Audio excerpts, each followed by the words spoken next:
¿Qué tal, amigos? Buenos días, buenas tardes, buenas noches o en el momento en el que estén sintonizando esta nueva emisión sobreexpuesta de La Última Página, porque estoy viendo ahí que la luz está un poco quemada, o acaso sea porque la emanación, el que porta la espada flamígera, el que hoy viene ataviado con el cuello cubierto, con un cuello de tortuga o polera, mejor conocido aquí, que esas son sus atavíos mortales, puesto que ha cobrado corporeidad. Claro. Porrini no es estasis, Porrini es dinamis, Porrini es movimiento, Porrini es casi barroco, Porrini es. ¿Cómo le va, Porrini? ¿Cómo le va, maestro? ¿Todo bien? Aquí estoy descansando agua. Agua, ¿qué pasa? Que son las 9 de la mañana. No sí, podemos, es muy temprano. Muy temprano para todo tipo de... Y después hay que trabajar, en fin. Qué desgracia. Muy contentos estamos de encontrarnos nuevamente en La Última Página. Tuvimos el honor de ser invitados por los hermanos de México y Argentina a un encuentro que habrán visto hace 2 semanas, un poco menos, sobre Tolkien, así que agradecemos públicamente la verdad que sí. a la organización. Fernando, Carlos, Pedro, Carlos, Fernando, que nos recibieron gratamente esa larga noche del 24 de mayo, que hicimos un vivo. Cada tanto estamos como empezando a aprender ese mundo del streaming, como se le dice. Sí. Así que bueno, nada, queríamos hacer ese agradecimiento públicamente. Y hoy vamos directamente a los bifes, como decimos aquí en Argentina. Vamos a un pendiente, ¿no? Teníamos un pendiente. Volvemos a esa tierra extensa, a esa tierra llena la Santa Madre Rusia. Un saludo a Fulvio Franchi también, que siempre que hablamos de literatura rusa es inevitable recordar aquellas charlas y decir que tenemos un encuentro pendiente con él, que no nos hemos olvidado, pero bueno, ya nos vamos a acomodar. Vamos a ir a Rusia, Sebastián, a esa gran literatura que es la literatura rusa. Hemos hablado largo y tendido en este programa, en este canal, sobre todo, de varios autores. Hemos dedicado a poetas, novelistas, bueno, doctor nombrado, Dostoyevsky, Gogol, Marina Tsvetaeva, ¿cómo se llama? Sklavnikov. Estoy pensando en el de El Maestro y Margarita, Bulgakov. Bulgakov. Feroyev o Feroyev. En fin, y nos queda siempre un pendiente, nos queda ahí, hay un par de nombres que sabemos que deben estar pensando, pero hoy vamos a hablar de Anton Chejov. ¿Por qué Chejov? ¿Y por qué no Chejov? Por supuesto nos está faltando un Turgenev o ¿cómo se llama el otro? Tolstoy. Y hay uno más, el de Pushkin, ¿no? Qué sé yo. Hay una cuestión. Pero con Chejov nos vamos a encontrar con algunos temas que son interesantes, en el sentido de poder pensar, me gustaría pensar a Chejov, Anton Chejov, nacido en 1860, y recién lo comentábamos, muy joven, a los 44 años. Claro. Muere en 1904, ahí atisbando el inicio del nuevo siglo.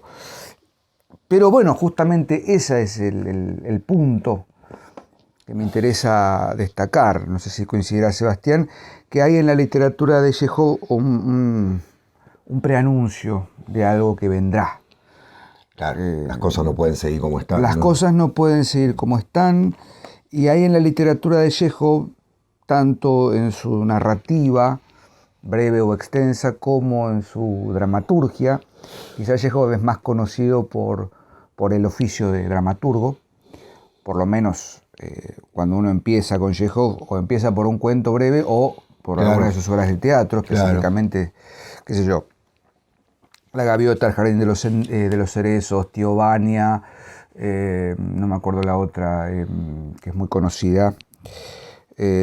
No, son 3, La Gaviota, Tío Vania, El Jardín de los Cerezos, que son sus obras inmediatas, 1896, 97 y 1904, las últimas. Pero hay algo en Chejov, que me decía, que preanuncia un nuevo modo de entender la literatura, por lo menos en Rusia, por supuesto. Ya la herencia de Dostoyevsky ha sido superada.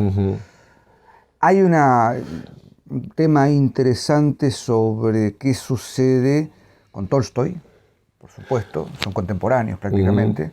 Tolstoy muere creo que en 1911, pero está escribiendo en ese momento, paralelamente a Chekhov. Bueno, hay algo ahí en Chekhov que quizás no de manera directa, o sí, tal vez, discute o pone en tensión la presencia de Tolstoy y esa literatura realista, poco moralista por momentos, sí, un poco cargada de cierta solemnidad. Heroica, ¿no? Y no olvidemos que... La Guerra y la Paz, ¿no? Ana Karenina, qué sé yo, son esos novelones... La muerte de Iván Ilich. Claro, esas novelas así, como es la Sonata Kreutzer, esas cosas duras de masticar.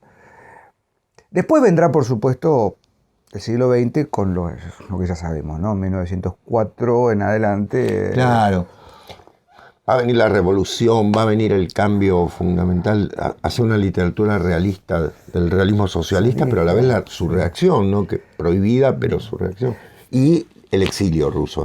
Nos dedicamos hace poquito a Irene Nemirovsky. Claro. Que si bien escribía en francés, era nacida en Rusia, ¿no? En Rusia. Pero bueno, no sé vos, Sebas, qué querés. Porque me parece que es para... Yo creo que hay algo en su biografía que es importante, es médico. Sí, lo tengo acá anotado. ¿No es cierto? Chekhov es médico. Y en algún sentido, su mirada clínica cobra mucho más sentido, vuelvo a decirlo, porque es una sociedad que está enferma, la sociedad rusa, en ese momento. Piensen ustedes que vienen de novelas como Almas Muertas, de Gogol, ¿no? Es decir, hay un momento de estancamiento, ¿no? En la sociedad rusa, que está viviendo un cambio social enorme, porque desde fines del siglo XIX a comienzos del siglo XX, Rusia se empezó a industrializar y nace la clase trabajadora.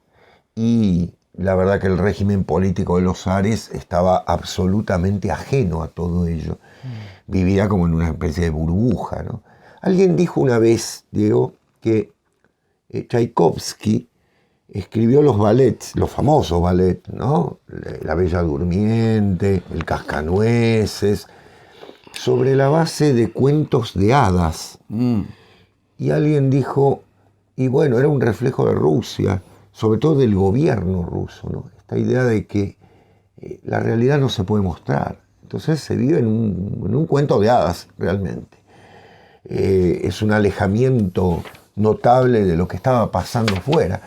Hay que tener en cuenta que había habido reformas. Alejandro II, el abuelo de Nicolás II, que va a ser el último de los zares, había iniciado una serie de reformas sociales, aboliendo la esclavitud y demás, pero terminó asesinado, ¿no? Los nihilistas, todos esos grupos políticos, bueno, es un mundo aparte, ¿no? Valga decirlo, los espiritualistas y demás.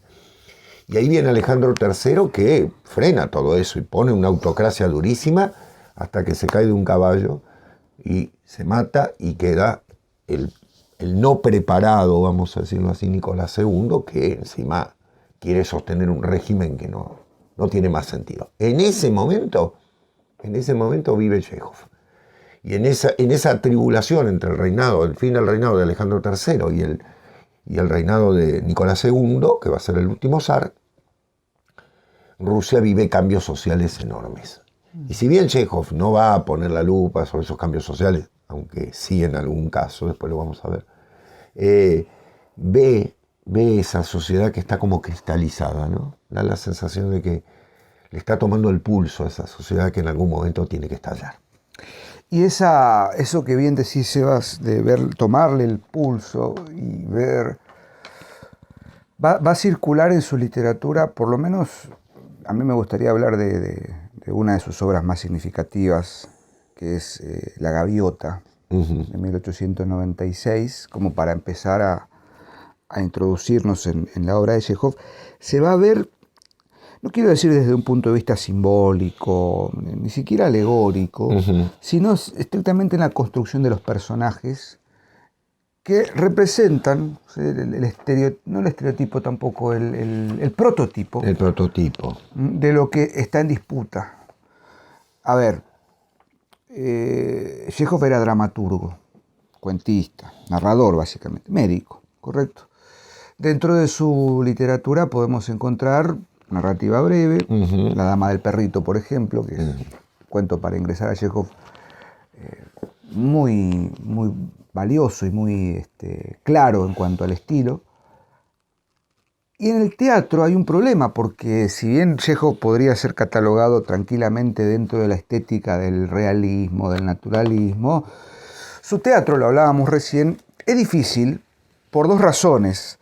La primera, porque es un teatro no de acontecimientos, no es un teatro de acciones, no hay arte de movimiento, no hay... todo lo importante sucede en la palabra dicha y fuera de escena, como en la tragedia. Y el segundo problema es que es un teatro que pone justamente en tensión, dentro de la temática de sus obras, lo nuevo y lo viejo, ¿no? Lo que viene, lo que se está manifestando y lo que ya está embalsamado, anquilosado y que en algún momento se va a terminar despedazando, que es esa sociedad otrora esplendorosa de la Rusia imperial, que ahora se viene cayendo a pedazos. No olvidemos que estamos, por eso digo, Chejov es una suerte de pivot o de engranaje o punto de giro entre la literatura del siglo XIX y lo que va a ser la literatura del siglo XX, uno de los tantos.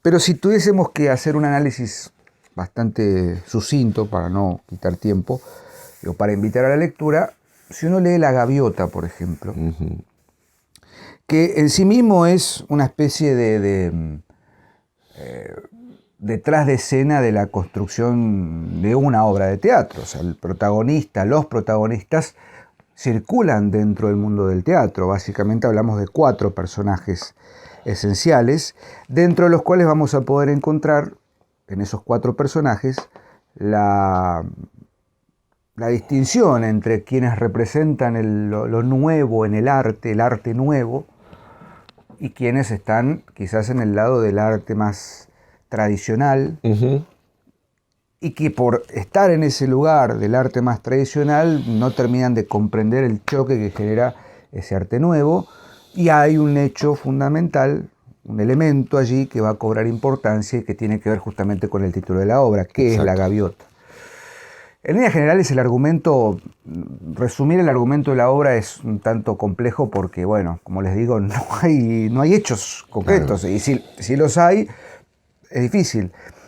Pero yo quiero leerles simple y llanamente esto. Una parte de un diálogo para que vean.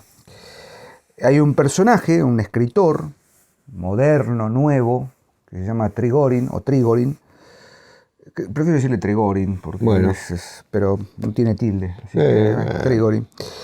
Le dice a Nina, que está enamorada de él y que él después, por supuesto, le corresponde y no, bueno, en fin, una cosa ahí medio rara, le dice esto.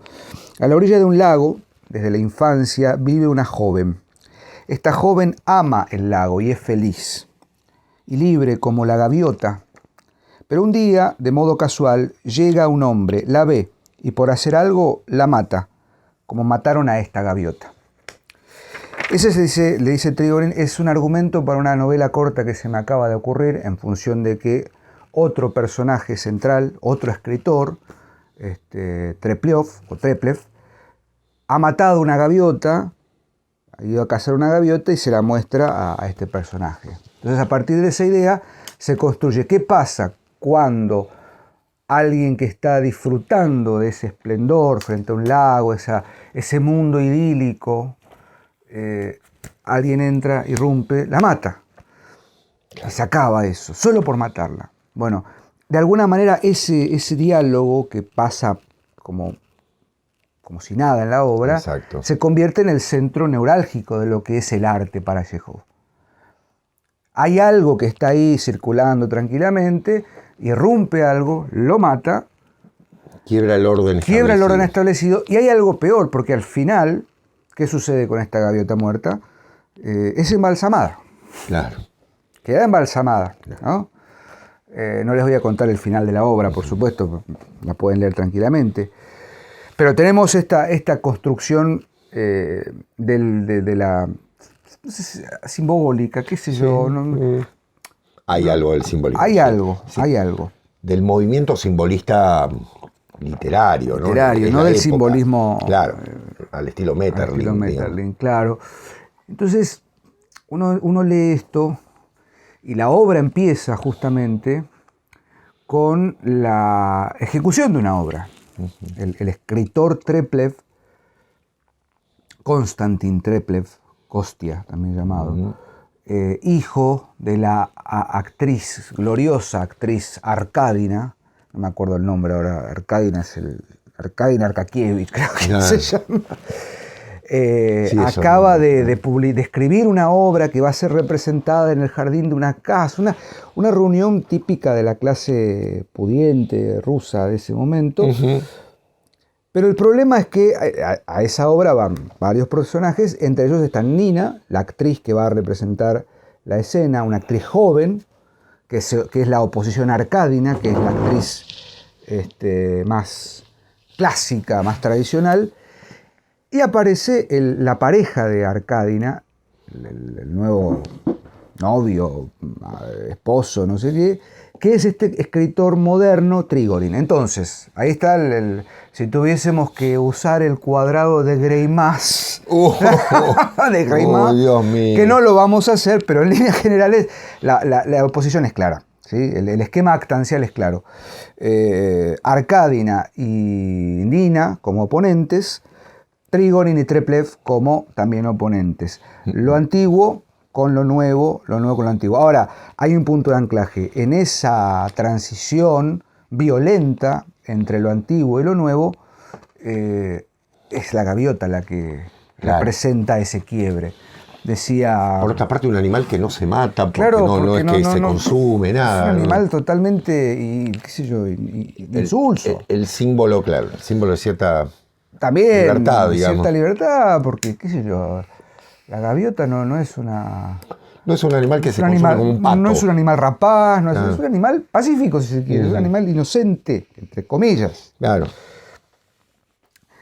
Entonces hay todos largos diálogos con cierta exaltación de los personajes en torno de cómo es el arte, porque la obra que se va a representar, que escribe Treplev, es totalmente rara, extraña, no les gusta Arkadina interrumpe, no, esto no sirve, esto no va. La nueva forma de hacer arte no va. Porque claro, el personaje central de Treplev, el escritor, hijo de Arkadina, está también como Chekhov, de alguna manera, a caballo entre las formas tradicionales de pensar el teatro y las formas nuevas. Exacto. ¿Qué hacemos? Bueno, las medias tintas no sirven, no terminan de servir. Exactamente. Va a haber un salto temporal en la obra, van a pasar un par de años, y vamos a ver un Treplev totalmente distinto. Claro. A partir de un hecho que sucede y demás.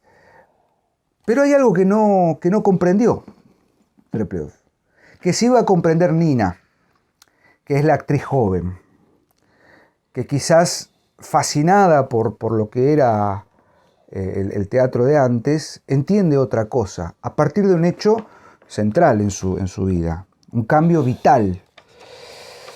Yo quiero leer un pequeño fragmento nada más, porque en un momento, por supuesto, Treplev está enamorado de Nina, y Nina no le da bola, típico de ruso, ¿viste? Y Nina dice en un momento... Frustración rusa. ¿De qué está hablando? Ah, sí, hablaba de la escena. Ahora soy otra. Soy una verdadera artista. Una verdadera artista, dice. Represento mis papeles con entusiasmo. Se apodera de mí como una embriaguez en el escenario y me reconozco a mí misma maravillosa.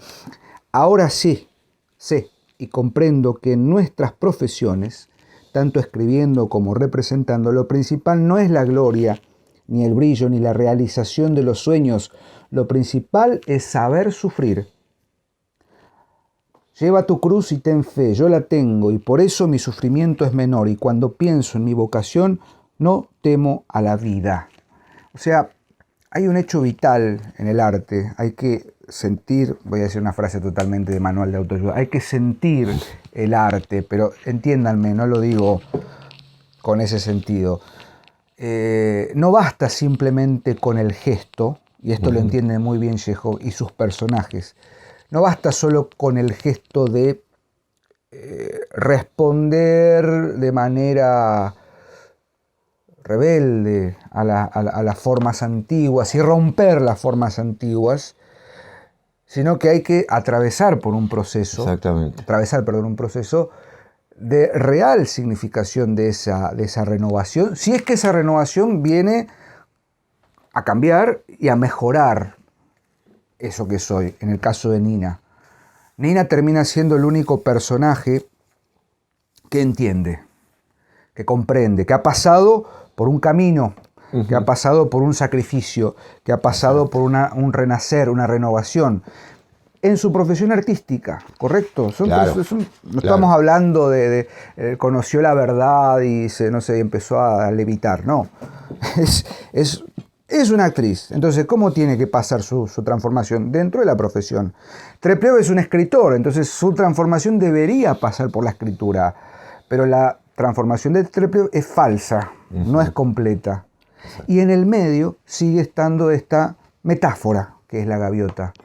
O sea, no se puede matar simplemente.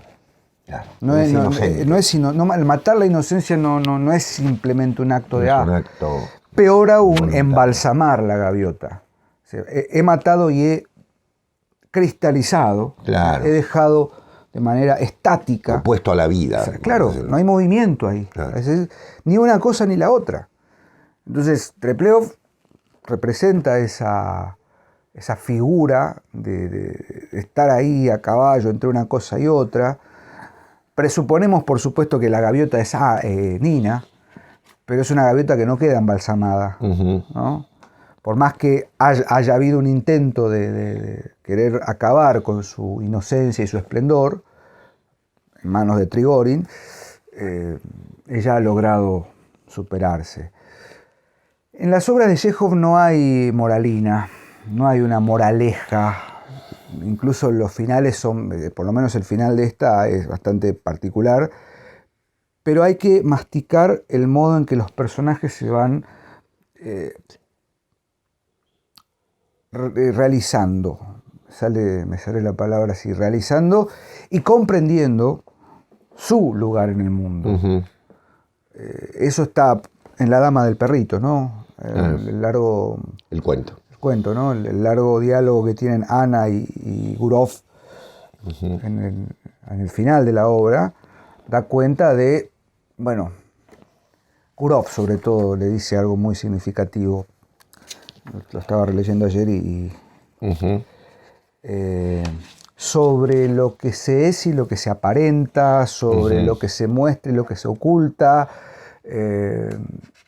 Y la reflexión final es muy particular. En el fondo interesa empezar a pensar de qué manera se toma conciencia de sí mismo, ¿no? Exactamente. Perdón por la lata, creo que... No, está perfecto. Me quedé pensando en lo que dijiste sobre el teatro. Es verdad, el teatro de Chekhov, no vayan con la expectativa de un teatro al estilo Shakespeare, nada. No hay grandes acciones dramáticas o acciones espectaculares que puedan generar un hecho visual notable, ¿no? O de pronto grandes parlamentos al estilo de esos monólogos profundos, filosóficos, ¿no es cierto?, metafísicos, en muchos sentidos, que pueden aparecer en Shakespeare o en otro tipo de teatro. En Chekhov está la intención en todo su teatro. Son 14 obras las obras de Chekhov de teatro. Incluso su llegada al teatro fue bastante particular. Les decía, hay una intención de grabar la realidad, de querer grabar en el sentido de grabarla no en piedra, sino de retenerla, de filmarla tanto que él insistía a los actores que no se debía hacer una inflexión de voz o demás, sino que fuese natural. Los ruidos externos, todo debía participar.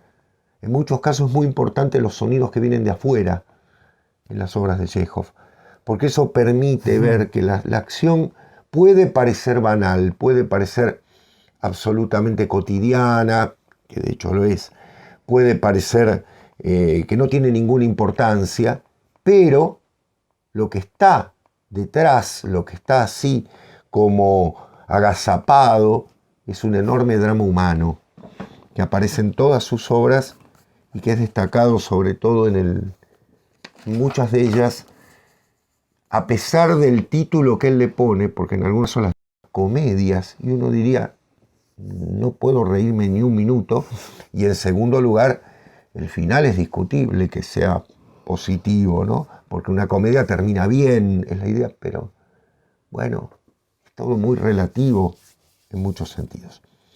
El teatro de Chejov en castellano está y se lo consigue completo, y debo decir que la edición que hizo Adrián Hidalgo del teatro completo de Chejov, con traducción de Galina Tolmácheva, es una reedición de los años 50. O sea, fíjense que en Argentina, aquí en Argentina específicamente, ya directamente del ruso, teníamos ediciones del teatro casi completo de Chejov. ¿Por qué? Porque hay una sola obra que Galina Tolmácheva no tradujo, pensando que había sido un ensayo, ¿no? Creyendo que había sido una obra menor, que era la primera. Me estoy refiriendo a Platónov, que es la primera obra larguísima, es la obra más larga de Chejov, que él presentó en el teatro y no se representó. Era muy jovencito, estamos hablando, tenía 20, 22 años, presenta este escrito de una obra que alguien le dijo, representarla llevaría 7 horas, es una barbaridad. Bueno, entonces quedó archivada y entre sus papeles apareció, luego de muerto, esta obra, y recién, en los años, ya en este siglo, se tradujo al castellano. Platónov había sido traducida aparte e incorporada al teatro completo, que son estas 14 obras fundamentales del teatro de Chejov. Yo me voy a referir, para continuar con lo que dice Diego, me voy a referir al Jardín de los Cerezos, obviamente. Y después voy a contar una experiencia con algo que me ocurrió porque yo tuve la suerte de ver una obra de Chejov en teatro, que es El pedido de mano, y algunas otras anécdotas. El Jardín de los Cerezos es, también la anécdota es muy pequeña, es una familia de terratenientes arruinada, que están volviendo de Francia, una mujer derrochona, digámoslo así, Alexandra, que viene de derrochar todo su dinero y la casa está hipotecada hasta las cejas, por decirlo de una manera. Con lo cual hay un digamos así, un ex sirviente que se ha enriquecido y que le propone una solución. ¿Por qué? Porque quiere a la familia, ha sido un siervo de toda la vida. Los siervos ya han sido abolidos, ¿no? Desde el reinado de Alejandro II, como decíamos, pero sigue siéndole fieles. Es un hombre que se ha enriquecido, es un burgués, diríamos, ¿no? Ha nacido esta nueva clase social y le propone una solución, que es que el Jardín de los Cerezos, es una casa que tiene un enorme jardín de cerezos con tierras y demás, y dice, habría que talarlo y convertir eso, porque hay un río, en un centro vacacional. Están haciendo una nueva forma de seres sociales que son los turistas, ¿no? Estamos en 1904. Piensen ustedes en los grandes centros turísticos que desde mediados del siglo XIX habían nacido, Marienbad, ¿no es cierto?, en Europa, y que daban Baden, ¿no? Y que Baden-Baden en realidad, ¿no? Y que en realidad gozaban de mucho éxito entre la burguesía naciente de la época y la aristocracia venida, menos que era una forma de mostrar todavía ciertos lujos que iban a perder en poco tiempo. Entonces esa es la tensión, nada más. Pero no pueden. Hay una imposibilidad de hacer en los personajes. Es como una clase que está condenada a vivir del pasado, a mirar esos árboles como algo que reúne su gloria perdida, ese lujo perdido. y no se atreven a nada, no hay solución para nada. Por supuesto que este ex siervo termina comprando la casa en un remate y le dice que bueno, que ya es el dueño, y ellos terminan yéndose. O sea, es una situación de lo más habitual. Les aclaro, es una comedia. Pero uno ve las tensiones, los amoríos, por supuesto que hay historias, ¿no?, que se van entremezclando, la hija, la ahijada, que tienen toda una serie de enamoramientos, la quieren casar con uno, no quiere casarse con otro. En fin, hay una serie de tensiones que rozan siempre esa imagen del jardín de los cerezos que están por florecer. Es decir, y que en el fondo no son productivos. Porque un personaje en un momento le dice, un siervo le dice, señora, podríamos vender las cerezas como se hacía antes, dice, y que se lleve a los mercados. Dice, ya no se consumen. Dice, ya no son de la calidad que se busca. Es decir, ¿qué ha ocurrido? Ha cambiado el mundo, ha cambiado esa sociedad que estaba basada en ciertos principios de fidelidad a la tierra, por una producción absolutamente diferente, por una producción, por decirlo de una manera más mecánica y no tan artesanal. ¿Eso se ve directamente? No, pero es el clima, es el comentario, es el ir y venir de ciertos personajes que nos llevan a la acción, que llevan a la acción a una indecisión. ¿Quién es el que decide? Lo resalto, el burgués. ¿Quién es el que decide? El nuevo rico. Lo otro ya está terminado. Es una clase que no puede decidir nada. En segundo lugar, El pedido de mano. El pedido de mano es una obra muy divertida. Son 3 personajes, es rápida, tiene 15 páginas. La vi representada en teatro de una manera muy, muy simpática. En un teatro, digamos así, vocacional. Muy bien hecha, realmente.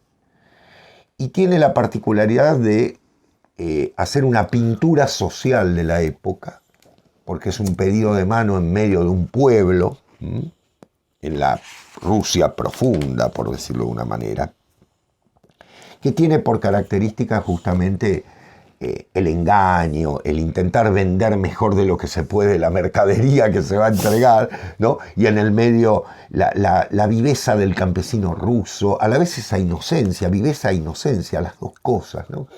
Con cierto manejo del lenguaje engañoso para intentar que el otro se lleve la mercadería, pero a la vez sacarle provecho. No, piensen en la época. Y es muy graciosa, del mismo modo que El casamiento también es una obra en ese sentido. Hay otra que también es muy interesante, que es una obra cortita, que es El dentista, que, bueno, ¿no es cierto?, es una visita a un odontólogo, ¿no? Y todo lo que deriva de esa visita y todo el comentario de pueblo y demás, mientras le está intentando quitar una muela, ¿no? Toda una serie de acciones que llevan a pensar que el teatro de Chekhov es un teatro también de ciertas características realistas, por supuesto, pero de ciertas características de, ¿cómo decirlo?, de pintura social de la época, muy notable en la época. No hay palabras difíciles, los nombres son una complicación para los occidentales porque se nombran con los 2 nombres, ¿no? Alexandrina, Alexandreyevna. Arkadina, claro, no, Lyovna, no sé cuánto. Pero superado esa dificultad, por decirlo de una manera, el teatro de Chekhov es muy accesible de leer.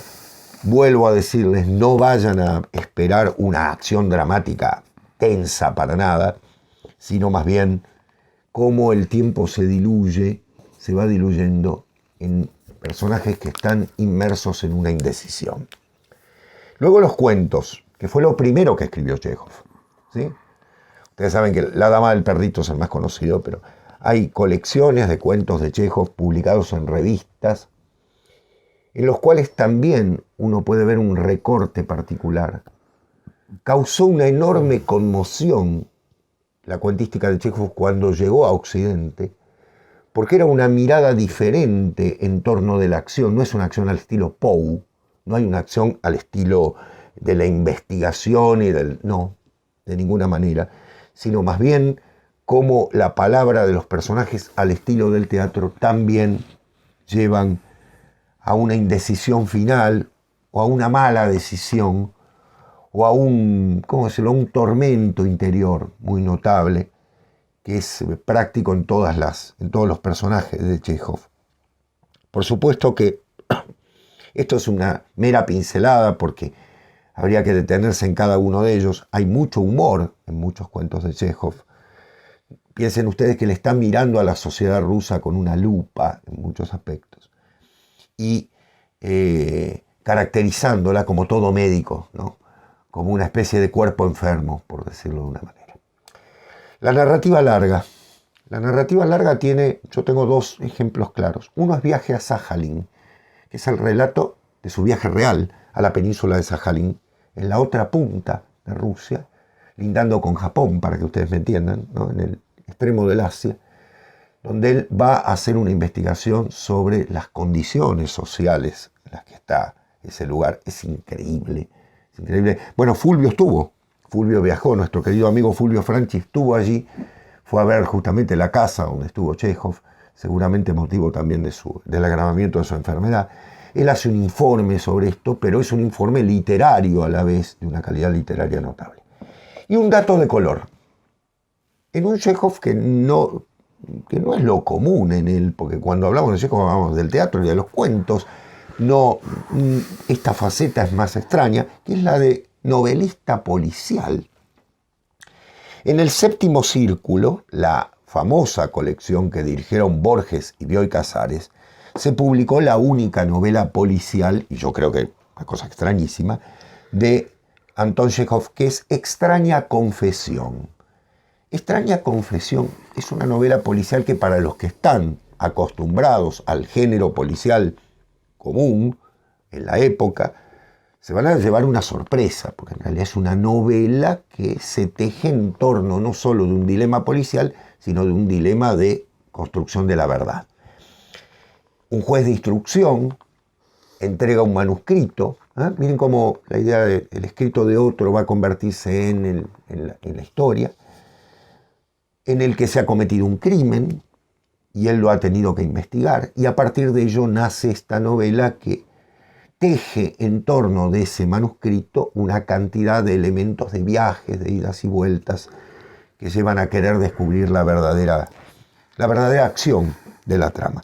Es una novela de 230 páginas en la que, como siempre se dice que Chekhov es un autor de la brevedad, ¿no?, sacando el teatro, por supuesto, en lo narrativo, viene a negar eso y a la vez viene a abrir la puerta a un extraño, por eso se llama Extraña Confesión, ¿no?, piensen que es un manuscrito, a un extraño género, incluso un género distante al Chekhov tradicional, ¿no?, que puede mostrarles otra faceta. A veces, para encasillar a un autor decimos, es un gran dramaturgo, es un gran narrador. Bueno, aquí tienen algo que es muy diferente y que se suma a ese viaje a Sajalín que él realiza con una pintura sobre la realidad rusa en torno de ciertos hechos que no siempre están ligados al hecho revolucionario que está por ocurrir.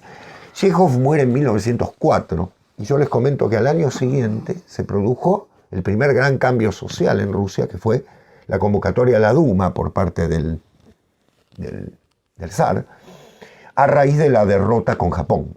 La guerra ruso-japonesa, que es una de las guerras más insólitas que se pueda tener noticia. ¿Por qué? Porque pensamos en Rusia, el estado más grande de la Tierra en ese momento, frente a uno de los estados más chicos, y sin embargo el vencedor es el más chico, ¿no?